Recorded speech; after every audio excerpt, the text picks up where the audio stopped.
Hi നമസ്കാരം പ്രിയ സുഹൃത്തുക്കളെ, real ഫാമേഴ്സിൻ്റെ മറ്റൊരു വീഡിയോയിലേക്ക് സ്വാഗതം. കുറച്ച് നാളുകളായി നമ്മൾ വീഡിയോ അപ്ലോഡ് ചെയ്തിട്ട്, കാരണം നമ്മുടെ കാലാവസ്ഥ ഇപ്പോൾ അനുകൂലമല്ല.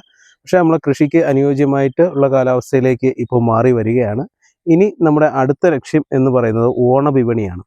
അപ്പോൾ ഓണവിപണിയിലേക്ക് വേണ്ടിയിട്ട് വളരെ വിശാലമായിട്ട് തന്നെ നമ്മൾ കൃഷി ഇറക്കാനാണ് നമ്മൾ ഇപ്പോഴത്തെ തീരുമാനം. അതിനു വേണ്ടിയിട്ടുള്ള പ്രാരംഭഘട്ടങ്ങൾ നമ്മൾ പ്ലോട്ടുകളായി തിരിച്ച് ഓരോ പ്ലോട്ടുകളിലും ഓരോ പച്ചക്കറി വിളകളായി എന്ന രീതിയിൽ ക്രമീകരിച്ചുകൊണ്ടിരിക്കുകയാണ്. നമ്മുടെ ഓണക്കൃഷിക്കായിട്ട് നമ്മൾ തുടക്കം കുറിക്കുകയാണ്. അപ്പോൾ നമ്മുടെ ഈ ഒരു പ്ലോട്ടിൽ, ഇവിടെ ഈ കുഞ്ഞു പ്ലോട്ടിൽ ഏകദേശം 100ഓളം കാരിമുളകാണ് നമ്മൾ നടാൻ പോകുന്നത്. നമ്മളിവിടെ പണ്ട് മുതൽക്കേ ചട്ടിയിലാണ് ഇവിടെ കൃഷി ചെയ്തുകൊണ്ടിരിക്കുന്നത്. അപ്പോൾ ഇവിടെ നമ്മൾ കാരിമുളകാണ് കൃഷി ചെയ്യാൻ പോകുന്നത്. അതിനുള്ള തൈകൾ നല്ല ഗുണമേന്മയുള്ള നല്ല സ്ട്രോങ് തൈകളാണ്. അപ്പോൾ ഈ തൈകളെല്ലാം നമ്മൾ ഈ ചട്ടിയിലേക്ക് വെക്കാൻ പോവുകയാണ്. അപ്പോൾ ഇത് നമ്മുടെ ഓണകൃഷിയോടനുബന്ധിച്ചുള്ള ഫസ്റ്റ് പ്ലോട്ടായിട്ടുള്ള കാരിമുളകിൻ്റെ പ്ലോട്ടാണ്. നമ്മുടെ ഓണകൃഷിയുടെ രണ്ടാമത്തെ പ്ലോട്ടാണിത്. ഇവിടെ നമ്മൾ ചെയ്യാൻ പോകുന്നത് പടവലമാണ്, അത് കൗമുദി. നമ്മുടെ ഓണകൃഷിയുടെ മൂന്നാമത്തെ പ്ലോട്ടാണ് ഇത്. നമ്മുടെ ഒരു പോളി ഹൗസ് ആണ്. ഇവിടെ നമ്മൾ ചെയ്യാൻ പോകുന്നത് പയർ കൃഷിയാണ്. ഏകദേശം 1, 2, 3, 4, 5 ബഡുകളാണ് ഉള്ളത്. 5 ബഡുകളിൽ മിനിമം ഒരു 200 പയർ തൈകളെങ്കിലും നിൽക്കും എന്നാണ് നമ്മൾ പ്രതീക്ഷിക്കുന്നത്. അപ്പോൾ ഇവിടെ നമ്മൾ ചെയ്യാൻ പോകുന്നത് റോക്കറ്റ് എന്ന് പറയുന്ന ഒരു ഇനം ഹൈബ്രിഡ് വിത്താണ് ഉപയോഗിക്കാൻ പോകുന്നത്. കഴിഞ്ഞ പ്രാവശ്യം നമുക്ക് നല്ല രീതിയിൽ വിളവ് കിട്ടിയ ഒരു ഇനം പയറാണ് റോക്കറ്റ്.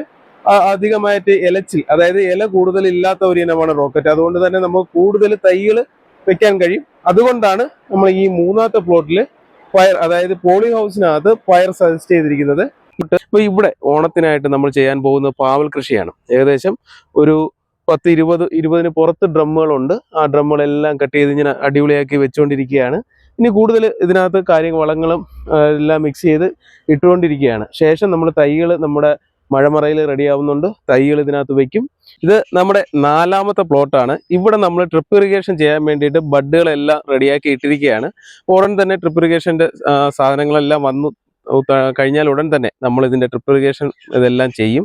അപ്പോൾ ഇവിടെ നമ്മൾ ഓണത്തിനായിട്ട് ചെയ്യാൻ പോകുന്നത് വെണ്ട, വഴുതന, അതുപോലെ തന്നെ ഉണ്ടമുളക്, മാലിമുളകാണ്, അതുപോലെ തന്നെ കുക്കുംബർ, അങ്ങനെയുള്ള ഐറ്റംസും, അതുകൂടാതെ ചീരയും, ഇടവിളയായിട്ട് ചീരയാണ് നമ്മൾ ഉദ്ദേശിക്കുന്നത്.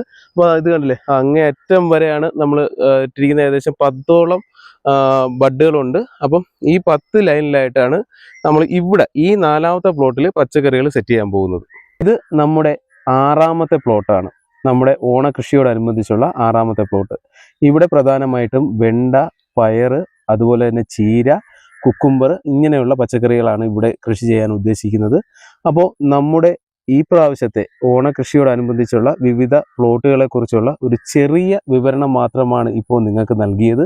അപ്പോൾ ഓരോ പ്ലോട്ടിലും നമ്മൾ ചെയ്യുന്ന പച്ചക്കറി വിളകളെ കുറിച്ചുള്ള ഡീറ്റെയിൽ ആയിട്ടുള്ള വീഡിയോ നമ്മൾ തുടർന്ന് നമ്മുടെ ഈ യൂട്യൂബ് ചാനലിൽ ഉൾപ്പെടുത്തുന്നതാണ്. ഓരോ ഭാഗങ്ങളായിട്ട് ഓരോ കൃഷി രീതികളും, അതോടൊപ്പം തന്നെ അതിൻ്റെ അവസാന പരിസമാപ്തി എന്നുള്ള രീതിയിൽ ഓണ വിളവെടുപ്പ് വരെ നമ്മുടെ ഓരോ വിശേഷങ്ങളും ഓരോ പ്ലോട്ടിലെ കാര്യങ്ങളും നിങ്ങളുമായിട്ട് പങ്കുവയ്ക്കുന്നതാണ്. അപ്പം എല്ലാവരും നമ്മുടെ വീഡിയോ തുടർന്ന് കാണുക. നന്ദി, നമസ്കാരം.